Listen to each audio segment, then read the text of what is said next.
Students, इसके पहले हम अमीनो अम्ल का वर्गीकरण पढ़ चुके हैं। तो कुछ अमीनो अम्ल इसेंशियली अमीनो अम्ल होते हैं, कुछ नॉन इसेंशियली अमीनो अम्ल होते हैं। नॉन इसेंशियली अमीनो अम्ल वे अमीनो अम्ल जो हमारे बॉडी में बनते हैं, ठीक है, तो इसलिए वो नॉन इसेंशियली। और ऐसे अमीनो अम्ल जो हमारी बॉडी में नहीं बनते हैं उनको हम इसेंशियली अमीनो अम्ल कहते हैं। फिर हमने आपको बताया था कि अमीनो अम्ल कार्बोक्सिलिक ग्रुप की संख्या और एमीन ग्रुप की संख्या भी हम देखते हैं। COOH ग्रुप की संख्या देखते हैं और NH2 ग्रुप की संख्या देखते हैं। तो COOH ग्रुप की संख्या को हमने X मान लिया और NH2 ग्रुप की संख्या को हमने Y मान लिया। और COOH कौन सा नेचर शो करती है? अम्लीय नेचर। और NH2 क्या शो करता है? क्षारीय नेचर। तो यदि COOH और NH2 ग्रुप की संख्या बराबर होगी, मतलब X और Y का मान क्या होगा? बराबर होगा। X Y का मतलब है कार्बोक्सिलिक ग्रुप की संख्या और NH2 ग्रुप की संख्या यदि बराबर होगी तो ऐसा अमीनो अम्ल क्या होगा?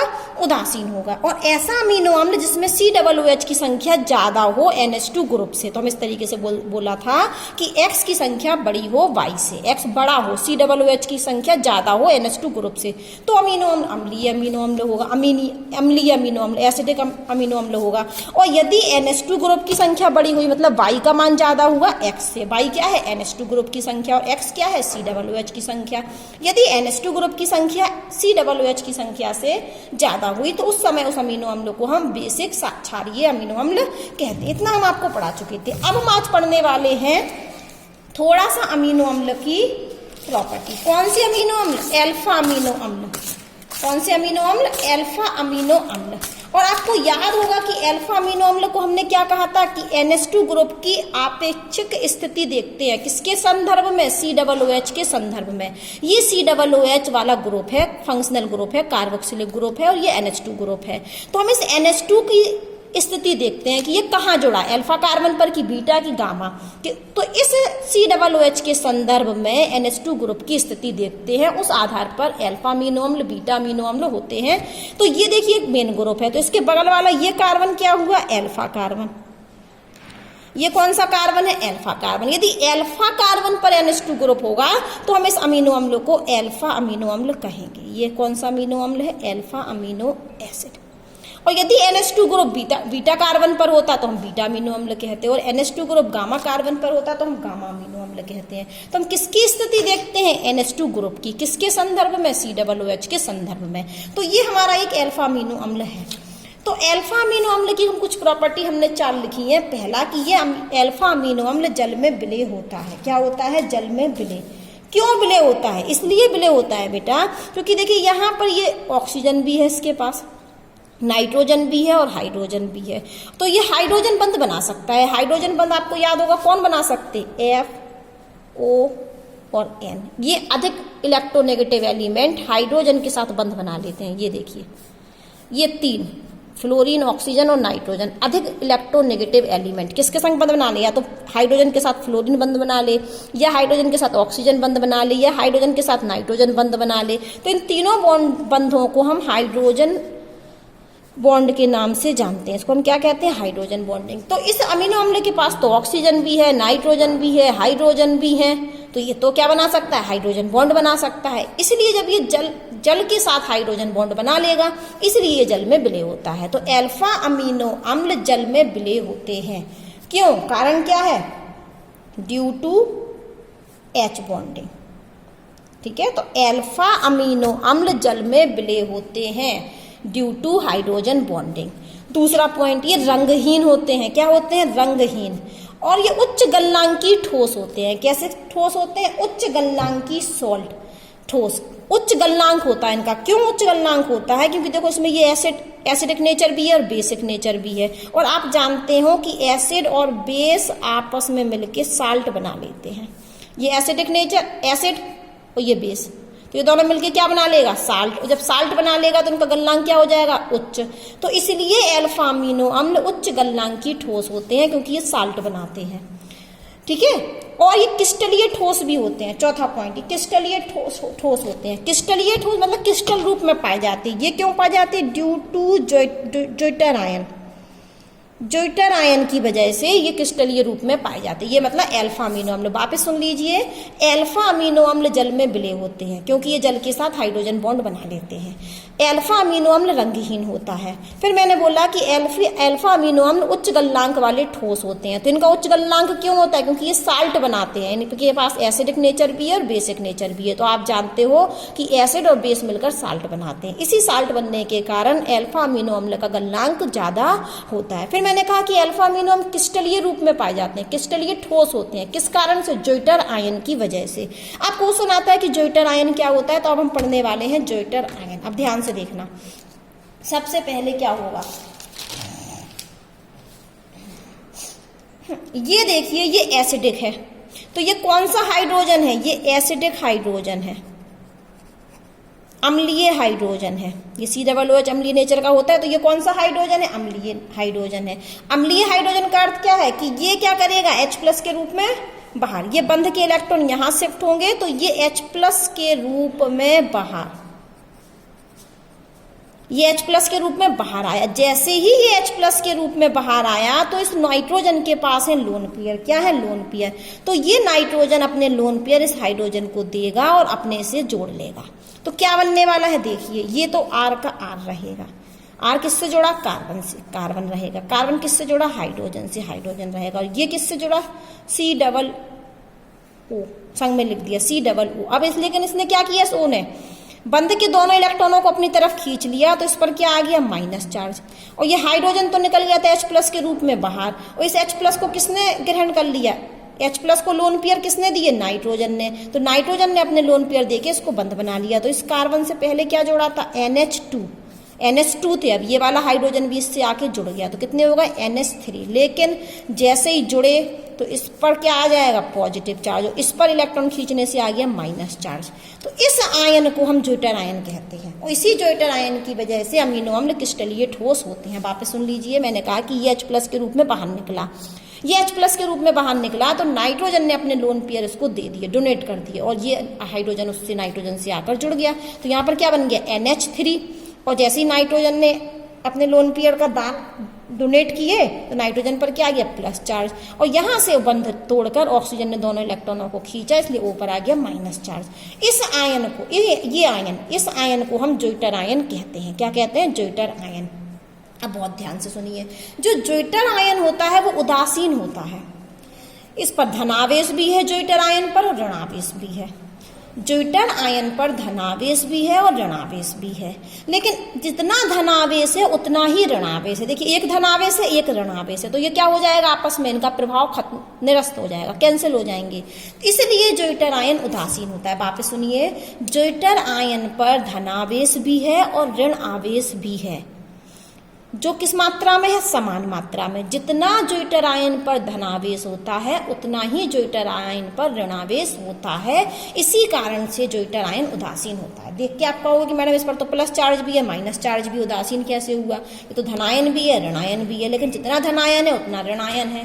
तो धनावेश और ऋणावेश क्या होता है? समान मात्रा में होता है। इसी कारण ज्वाइटर आयन उदासीन होते हैं। ज्वाइटर आयन को हम उभयविष्ट आयन भी कहते हैं। ठीक है। अब ग्लाइसिन के अतिरिक्त एक नोट है, ग्लाइसिन के अतिरिक्त अन्य सभी प्रकृति में उपलब्ध जितने भी अमीनो अम्ल हैं, वो ये कह रहे हैं जितने भी अमीनो अम्ल प्रकृति में उपलब्ध हैं, सिर्फ ग्लाइसिन को छोड़कर सब क्या होते हैं? ऑप्टिकली एक्टिव होते हैं। और ऑप्टिकली एक्टिव की शर्त हमने क्या बताई थी? एक असम्मित कार्बन होना चाहिए। आप जानते हो कि ये कार्बन है अमीनो अम्ल में, और ये COOH ग्रुप होता है, और ये NH2 ग्रुप होता है, और ये R ग्रुप होता है, और ये H होता है। फिर मैंने कहा था ये R क्या हो सकता है? कुछ भी। ठीक है।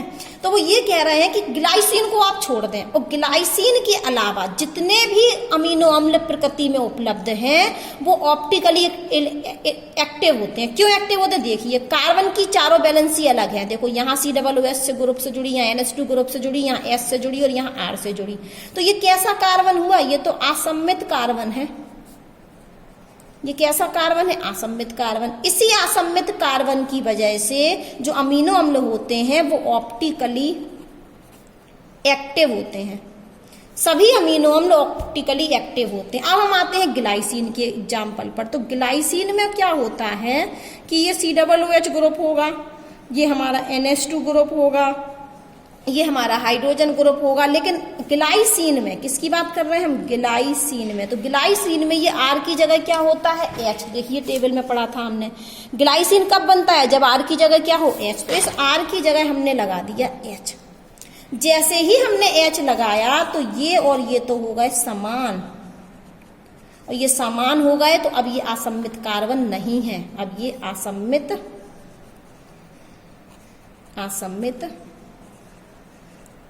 कार्बन नहीं है। और जब असम्मित कार्बन नहीं है तो ग्लाइसिन क्या है, ऑप्टिकली इनएक्टिव है, ऑप्टिकली इनएक्टिव है। कैसी है, ऑप्टिकली इनएक्टिव। ठीक है, तो इसलिए पॉइंट लिखा है कि ग्लाइसिन सिर्फ ऑप्टिकल इनएक्टिव होता है, और ग्लाइसिन को छोड़कर जितने भी अमीनो अम्ल होंगे तो उनमें तो आर कुछ ना कुछ होगा। तो देखिए कार्बन से तो चारों वैलेंसी अलग ही रहेगी, यहाँ कुछ भी जुड़ जाए आर की जगह, COOH, NH2H और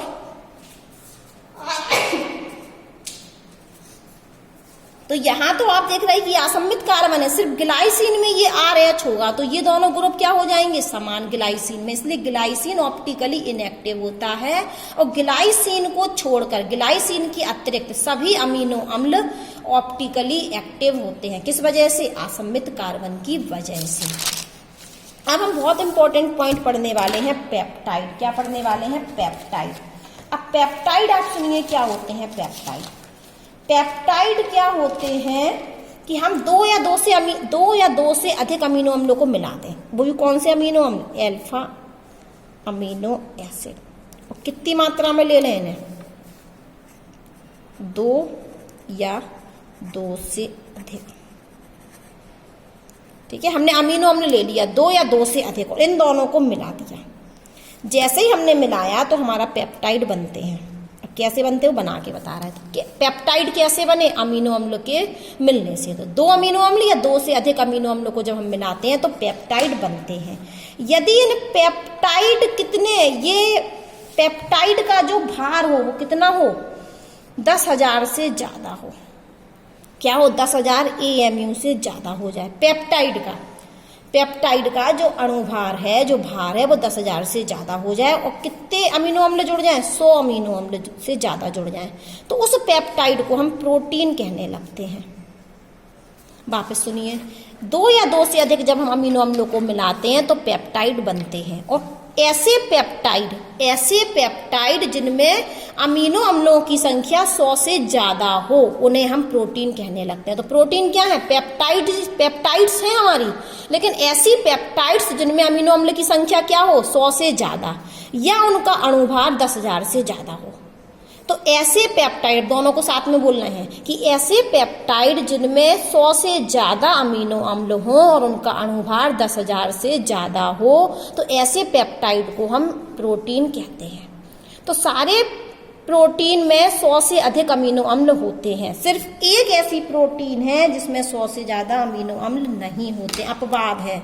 वो अपवाद भी आप सुन लीजिए,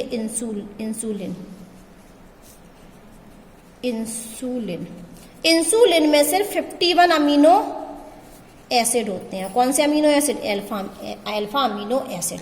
मैंने कहा कि प्रोटीन में कितने अमीनो अम्ल होते हैं, 100 से ज्यादा। तो ऐसी पेप्टाइड्स जिनमें 100 से ज्यादा अमीनो अम्ल हो और जिनका अणुभार 10,000 AMU से ज्यादा हो, तो ऐसी पेप्टाइड्स को हम प्रोटीन कहते हैं। तो प्रोटीन में क्या होते हैं, 100 से ज्यादा अमीनो अम्ल होते हैं। लेकिन इंसुलिन एक प्रोटीन है सिर्फ एक ऐसी प्रोटीन है जिसमें 51 अल्फा अमीनो एसिड होते हैं। कितने होते हैं संख्या में, सिर्फ 51। और सभी प्रोटीन में 100 से ज्यादा अमीनो अम्ल होते हैं। सिर्फ एक इंसुलिन ही एक ऐसा अमीनो अम्ल है जिसमें 51 अमीनो अम्ल होते हैं। ठीक है, अब ये अमीनो अम्ल मिलके पेप्टाइड कैसे बनाते हैं हम ये जानेंगे। अभी हमने कहा कि 2 या 2 से अधिक अमीनो अम्ल जब मिलते हैं तो पेप्टाइड्स बनते हैं। और ऐसे पेप्टाइड्स जिनमें कितने से ज्यादा अमीनो अम्ल हो, 100 से ज्यादा अमीनो अम्ल हो और 10,000 AMU से उनका भार ज्यादा हो, तो ऐसे पेप्टाइड को हम प्रोटीन कहते हैं। फिर हमने एक अपवाद बता दिया कि इंसुलिन एक प्रोटीन है लेकिन उसमें 100 से ज्यादा अमीनो अम्ल नहीं है। कितने अमीनो अम्ल हैं, 51 अमीनो अम्ल होते हैं। किसमें, इंसुलिन में। अब हम थोड़ा आगे बढ़ते हैं कि पेप्टाइड बनते कैसे हैं। तो ध्यान से देखिए पेप्टाइड्स। तो अब हमने क्या किया, 2 अमीनो अम्ल ले लिए। वो कह रहे थे 2 या 2 से अधिक ले सकते हैं। तो हमने कितने अमीनो अम्ल ले लिए, 2। एक ग्लाइसिन ले लिया, एक एनालिन ले लिया। तो ग्लाइसिन में क्या होता है, ये कार्बन, ये COOH ग्रुप और ये NH2 ग्रुप, और दोनों जगह क्या जोड़ा होता है ग्लाइसिन में, HH अभी जोड़ा था हमने, देखो ये ग्लाइसिन बनाया था।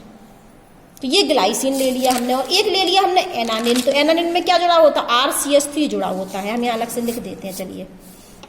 ये COOH, ये NH2, ये H और ये H। तो ये कौन सा अमीनो अम्ल है, ग्लाइसिन। और ये COOH, ये NH2 ग्रुप, और यहाँ जुड़ गया हमारा CH3 ग्रुप, और ये H। तो ये क्या है हमारा एनानाइन। ये भी अमीनो अम्ल है, ये भी अमीनो अम्ल है। तो हमने 2 अमीनो अम्ल ले लिए, ग्लाइसिन ले लिया और एनानिन ले लिया। तो ग्लाइसिन को हमने संग में लिख करके लिख दिया CH2, ये देखो CH2 NH2 COOH। यहाँ पर हमने इसको कैसे लिखा, इसको लिखने का तरीका देखिए। ये कार्बन था, इस कार्बन से क्या जोड़ा था, COOH हमने जोड़ दिया, और इस कार्बन से क्या जोड़ा था, CH3, हमने CH3 को जोड़ दिया ऊपर, और इस कार्बन से क्या जोड़ा था, हाइड्रोजन, जो हमने जोड़ दिया यहाँ, और इस कार्बन से क्या जोड़ा था, NH2, और NH2 को जोड़ दिया हमने। मतलब ये चित्र हमने इसको ऐसे बना दिया खोल के, ठीक है। आप मैच करना तो ये वही है। तो अब हम आपको बता रहे हैं इसको, ये चित्र ये है और ये चित्र ये है। अब ध्यान से देखनी, हमने एक अमीनो अम्ल ग्लाइसिन ले लिया और एक अमीनो अम्ल हमने एनानिन ले लिया। होता क्या है कि यहां से जल बाहर निकल जाता है। क्या बाहर निकल जाएगा, जल। कैसे जल बाहर निकलेगा, देखिए आप।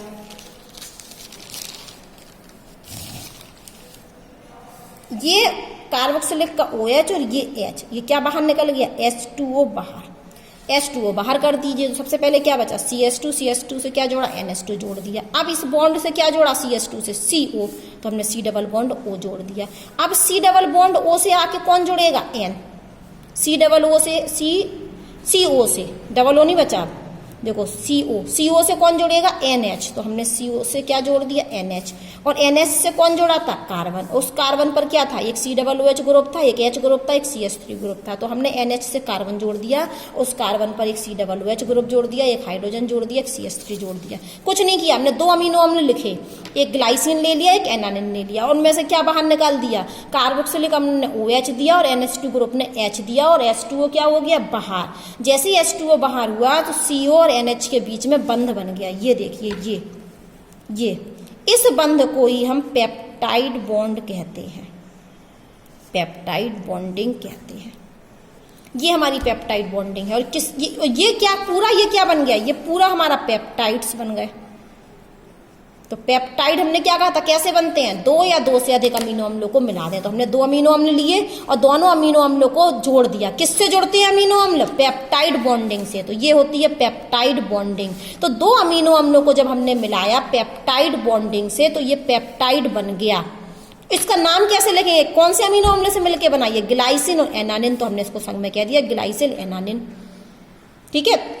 अब इस पेप्टाइड में कितने अमीनो अम्ल से मिलकर बनाइए पेप्टाइड, 2 अमीनो अम्ल से, इसलिए हम इसको कहेंगे डाइपेप्टाइड। तो यहां हमने भाषा भी लिख दी, यदि 2 अमीनो अम्ल होंगे तो जो पेप्टाइड होगा वो डाई होगा। यदि 3 अमीनो अम्ल होंगे तो पेप्टाइड को क्या बोलेंगे, ट्राइपेप्टाइड। और यदि 4 अमीनो अम्ल होंगे तो हम कहेंगे टेट्रापेप्टाइड, और बहुत सारे अमीनो अम्ल होंगे तो हम कहेंगे पॉलीपेप्टाइड्स। तो आज आप समझे कि पेप्टाइड्स क्या होते हैं, 2 या 2 से अधिक अमीनो अम्ल जब पेप्टाइड बॉन्डिंग के द्वारा जुड़ जाते हैं तो पेप्टाइड्स बनते हैं। तो पेप्टाइड क्या हो सकते, डाइपेप्टाइड हो सकते, 2 अमीनो अम्ल से मिलकर बना, ट्राइपेप्टाइड हो सकते, 3 अमीनो अम्लों से मिलकर बना, 4 अमीनो अम्ल से मिलकर बनेगा तो टेट्रापेप्टाइड, और बहुत सारे अमीनो अम्ल से मिलकर बनेगा तो पॉलीपेप्टाइड। तो यहाँ पर हमारे पेप्टाइड बनते हैं। तो जो प्रोटीन होती है वो पॉलीपेप्टाइड ही तो होती हैं, लेकिन कैसी पॉलीपेप्टाइड, जिनमें 100 से ज्यादा अमीनो अम्ल हो और उनका अणुभार 10,000 से AMU से ज्यादा हो। सिर्फ इंसुलिन एक ऐसा प्रोटीन है जिसमें 51 अमीनो अम्ल होते हैं। तो इतना समझ में आया, क्या समझ में आया, पेप्टाइड्स क्या है, पेप्टाइड अमीनो अम्ल से मिलकर बनते हैं। और अमीनो अम्ल किससे जुड़ते हैं, पेप्टाइड बॉन्डिंग से, पेप्टाइड बॉन्डिंग से। ये देखो पेप्टाइड बॉन्डिंग क्या है, CONH। ये कैसे बनती है, H2O बाहर निकलने से। अब हम पढ़ने वाले हैं